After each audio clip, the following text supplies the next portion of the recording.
গল্পের শুরুতে আমরা দেখতে পাই দুটি লোক ফাঁদ পেতে গিরগিটি ধরছে। একটি লোক হাঁটতে হাঁটতে তার পায়ের নিচে কিছু একটা দেখে সেই জায়গাটা পরিষ্কার করে। তখন অন্য একটি লোক এসে বলে, আমরা শেষ শিকারটা নিয়ে ফিরে যাব। এই বলে সে নিচের দিকে তাকায়। আসলে সেখানে একটা সাইনবোর্ড ছিল, আর সেইটা লেখা ছিল যে এই এরিয়ায় মানুষ চলাচল নিষিদ্ধ। অন্যদিকে প্রথম লোকটি শিকার তুলছিল, তখন সে একটা কিছু শব্দ শুনতে পায়। তখন সে ওই জায়গায় গিয়ে দেখে সেখানে একটা বড় সুড়ঙ্গ। এই মুহূর্তেই দ্বিতীয় লোক সুড়ঙ্গ থেকে বেরিয়ে বলে, আমাকে দয়া করে বাঁচিয়ে নাও। তখনই কিছু একটা তাকে ভেতরে টেনে নেয়। প্রথম লোকটি ভয় তাড়াতাড়ি তার স্কুটি স্টার্ট দেয়, কিন্তু তার স্কুটিটি আগে বেরিয়ে যায় আর সে সেখানেই থেকে যায়। এরপরে আমরা দেখতে পাই লোকটিকে একটি বিশাল দৈত্য ধরে আছে এবং তাকে ভেতরে নিয়ে চলে যায়। এর পরের সিনে দেখানো হয় একটি শোয়ে কাও আর জেন নামে দুইজন ছেলেমেয়ে গান গাইছে। তারা শো শেষ করে নিজেদের মধ্যে কথা বলছিল। তারা ভাই বোন ছিল। কাও বলে, আমার বস কোয়ের ব্যান্ড আমি ছাড়তে চাই। সে আগে থেকে আমার শোয়ের অর্ধেক মানি নিজের কাছে রেখে দিয়েছে। তখনই সেখানে পুলিশ চলে আসে আর বলে, আমরা জানতে পেরেছি যে এই পার্টিতে বেআইনি ড্রাগসের ব্যবসা হচ্ছে। তখন কাও জেনকে বলে, চলো আমাদের এখানে থেকে লাভ নেই। তখন সেখানে পুলিশ চলে আসে। কাও তাদের বলে, আমি এই ড্রাগস ব্যবসার ব্যাপারে কিছু জানি না। আর এই ছবিটাই সোশ্যাল মিডিয়ায় ভাইরাল হয়ে যায় যে পুলিশ একজন বিশিষ্ট গায়ককে ড্রাগস মাফিয়ার অভিযোগে লকআপে ঢুকিয়েছে। কোয়ে সোশ্যাল মিডিয়ার সামনে বলে যে কাও একজন নেশাখোর আর সে কোয়ের ব্যান্ডের নাম খারাপ করছে। কাও কোয়ের মুখে তার সম্পর্কে বলা নেশাখোর কথাটা শুনে খুব রেগে যায়। তখনই জেনের কাছে কল আসে, কাওয়ের দাদু মারা গিয়েছে। তারা বাড়ির উদ্দেশ্যে বেরিয়ে পড়ে। বাড়ি গিয়ে ইও নামে একটি ছেলের সাথে বন্ধুত্ব হয় আর ছোটবেলার সাথী ফোন নামে একটি মেয়ের সাথেও দেখা হয়। ফোন ছিল খুবই পপুলার ইউটিউবার। কাওয়ের দাদুর শ্রদ্ধাঞ্জলির পর ফোন সেখান থেকে চলে যায়। জেনের মা কাউকে বলে, দাদু তোমার জন্য একটি গাড়ি রেখে গেছেন। ইও তাদের গাড়িটি দেখায়, কিন্তু গাড়িটি কাওয়ের একদম পছন্দ ছিল না। এরপরে দেখানো হয় মুভির শুরুতে যে লোক দুটি দেখানো হয়েছিল, প্রথম লোকটিকে এক বিশাল দৈত্যাকার গিরগিটি শিরশ্ছেদ করে খাচ্ছিল। এদিকে কাও ঘরে ঢুকে নিজের দাদুর ছবি দেখে ছোটবেলার কথা মনে করে। তখন সে মোবাইলে দেখতে পায় যে ইউটিউবার ফোন একটি ভিডিও শেয়ার করেছে যে তাদের গ্রামের শুকনো জমিতে যে টিম সবার আগে জলের খোঁজ করতে পারবে সেই টিমকে প্রাইজের দরে 10 লক্ষ টাকা দেওয়া হবে। কাও ভিডিওটা দেখে সিদ্ধান্ত নেয় জেন এবং কাও দুইজনেই প্রতিযোগিতায় অংশ নেবে এবং তাদের সাথে ইও থাকবে। এরপর সেই গাড়িটি ঠিক করে তারা প্রতিযোগিতার জায়গায় গিয়ে দেখে অনেক প্রতিযোগীরা এসেছে। এই জায়গায় চিফ নামে একজন ফোনকে জিজ্ঞাসা করে যে ফোনের হঠাৎ এমন ডিসিশন নেওয়ার কারণ কি। ফোন বলে যে এটা আমার গ্রাম এবং এখানে এমন একজনের বাড়ি আছে যাকে আমি খুবই শ্রদ্ধা করতাম। তিনি এখন আর নেই, আর তিনি সবসময় চাইতেন যে মাটির নিচে চিরকাল জল ভরা থাকবে। তাই এই ইভেন্টটা করার ডিসিশন নিয়েছি। এরপর ফোন স্টেজে উঠে সবাইকে বুঝিয়ে দেয় কিভাবে কাজ করতে হবে। পরে যখন সবাই নাম রেজিস্ট্রি করছিল, তখন হাফ প্যান্ট আর কোট শার্ট পরা একজন লোককে দেখতে পায়, যার নাম ছিল বসমি, যে কিনা খোদাই করার এক্সপার্ট ছিল। ইনি প্রথমেই ফোনের পেছনে পড়ে যায়। বসমি ফোনের কাছে তার নাম্বার চায়, কিন্তু ফোন বলে যে আমি আমার কাছের বন্ধুদেরই নাম্বার দিই, আর আমার কাছে কোনোদিনই জায়গা খালি থাকবে না, তাই আমি আপনাকে নাম্বার দিতে পারবো না। তখন কাও আসে রেজিস্ট্রি খাতায় সাইন করার জন্য।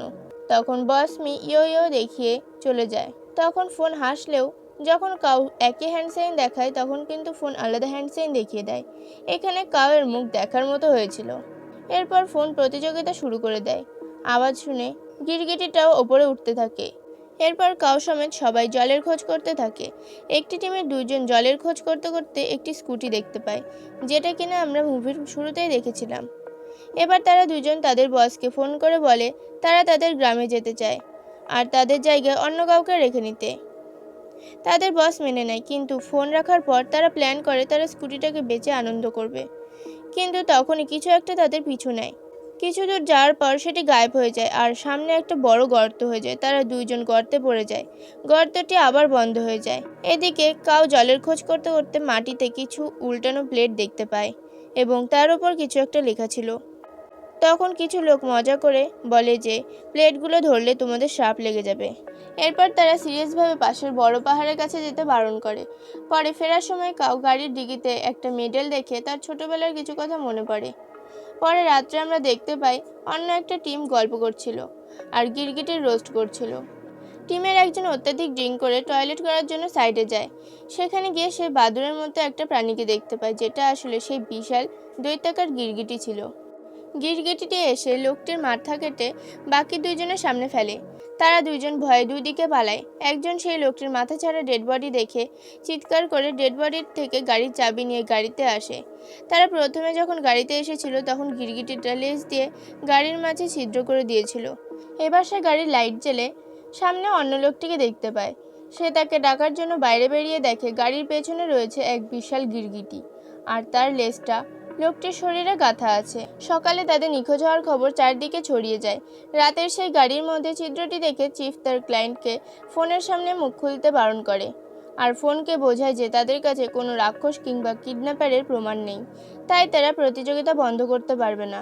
অন্যদিকে কাও, জেন আর ইও ম্যাপ অনুযায়ী একটা গুহার সামনে আসে। তারা ভেতরে ঢুকে একটা শ্যাওলা ঢাকা দেয়াল খুঁজে পায়। তারা মনে করে যে দেয়ালটার ওই পারে কোনো ঝর্ণা আছে। ঠিক তখনই ইয়োর অনুভূতি হয় তার পেছনে কিছু ছিল। সেখানে যেতে ইয়োকে সেই গিরগিটে নিয়ে চলে যায়। কাও আর জেন সেখান থেকে পালিয়ে আসে। এদিকে ফোন বসমির কাজের পদ্ধতি দেখতে এসেছিল। তখনই কাও ছুটে এসে পালাতে বলে। সেই মুহূর্তে গর্তের মধ্যে একটি লোককে গিরগিটিটি টেনে নেয়।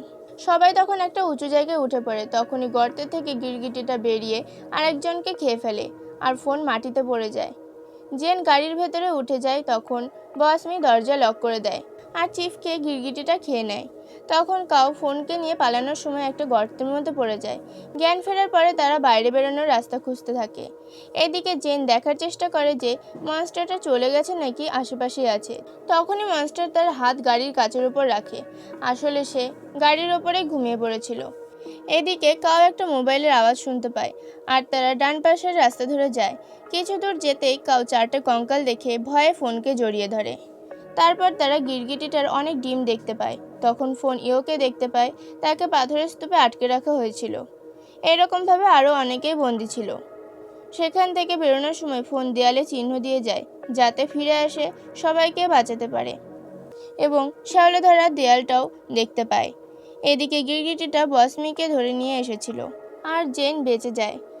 গিরগিটির হুঙ্কার শুনে ফোন, কাও দুজনেই বাইরে বেরিয়ে আসে। তারা এক টিমকে বলে, একটা বড় গিরগিটি এদিকেই আসছে। তোমাদের কাছে যদি কোনো অস্ত্র থাকে তাহলে তাড়াতাড়ি দাও। তখন তারা বন্দুক দিয়ে মনস্টারের ওপর আক্রমণ করে। দূর থেকে উড়ে এসে গিরগিটিটা তার গলার ধারালো অংশ দিয়ে একজনকে দুই খণ্ড করে চিরে দেয়, আর ফোনকে নিয়ে চলে যায়। কাও বাকি টিমকে অনেক বুঝিয়ে প্ল্যান করে সবাইকে বাঁচানোর উদ্দেশ্যে। এদিকে গিরগিটিটা ফোনকে এনে তার খাদ্য সঞ্চয়ের কক্ষে রাখে। তখন ইয়োর মোবাইলের অ্যালার্ম বেজে ওঠে, আর গিরগিটিটা ইয়োকে জাগায়। ইয়ো ভয়ে চিৎকার করে, কিন্তু গিরগিটিটা সেখান থেকে চলে যায়। ইয়ো ফোনকে ডেকে ফোনের জ্ঞান ফেরায়। অন্যদিকে সবাই প্ল্যান অনুযায়ী অনেক জোরে বক্স বাজাতে থাকে। সেই আওয়াজ শুনে গিরগিটিটা ওপরে উঠতে থাকে, আর তখন গিরগিটিটা কাওয়ের বলা ফাঁদে আটকা পড়ে যায়। কিন্তু গিরগিটিটার গলার ধারালো অংশটায় ফাঁদ ছিঁড়ে যায়। তখন একজন তার মুখের ওপর আগুন ছুঁড়ে দেয়, ফলে তার মুখে আগুন ধরে যায়, আর সে আবার গর্তে ফিরে যায়। কাও বুঝতে পারে বন্দীদের বাঁচাতে আরও যারা নিচে গেছে তারাও বিপদে আছে। এদিকে জেনের সাথীরা সবাইকে পাথরের স্তূপ থেকে মুক্ত করে বাইরে আনছিল। তখন বসমি নিজে বাঁচার আশায় অন্য রাস্তা দিয়ে চলে যায়। ফোন বসমিকে বাঁচানোর জন্য তাকে খুঁজতে চলে যায়। জেন যখন সবাইকে নিয়ে বাইরে বেরিয়ে আসে, কাও ফোনকে না দেখতে পেয়ে ফোনকে বাঁচানোর জন্য ভেতরে যায়। এদিকে ফোন গিরগিটিটার থেকে পালাচ্ছিল। তখন গিরগিটিকে আহত করে কাও ফোনকে বাঁচিয়ে নেয়। এবার কাও আর ফোন একটা বড় পাথরের পেছনে অপেক্ষা করতে থাকে গিরগিটিটার চলে যাওয়ার। তখন হঠাৎ করে ফোন কাওকে ডাকতে থাকে। কাও ফোনকে চুপ করতে বলে। ঘুরে দেখে যে গিরগিটিটি তাকে লেজ দিয়ে উপরে তুলে নিয়েছে। গিরগিটিটা যেই ফোনকে খেতে যাবে তখনই কাও লেজার গান দিয়ে গিরগিটিটার ওপর অ্যাটাক করে, আর ফোনকে সে ছেড়ে দেয়। ফোন আর কাও পালানোর সময় কাও ঝর্ণার দেওয়ালে লাগানো বম ব্লাস্ট করিয়ে দেয়, আর জল বাইরের দিকে আসতে থাকে। গিরগিটিটা যেই কাউকে ধরতে যাবে, জল এসে গিরগিটিটাকে ভাসিয়ে নিয়ে যায়। এবার কাও আর ফোন বাইরে বেরিয়ে আসে। বাইরেও জলের ফোয়ারা হয়ে যায়, আর সবাই মিশন সাকসেসফুলের জন্য আনন্দে লাফাতে থাকে। কাহিনী শেষে বসমি গিরগিটিটার একটা ডিম নিয়ে বাইরে আসে।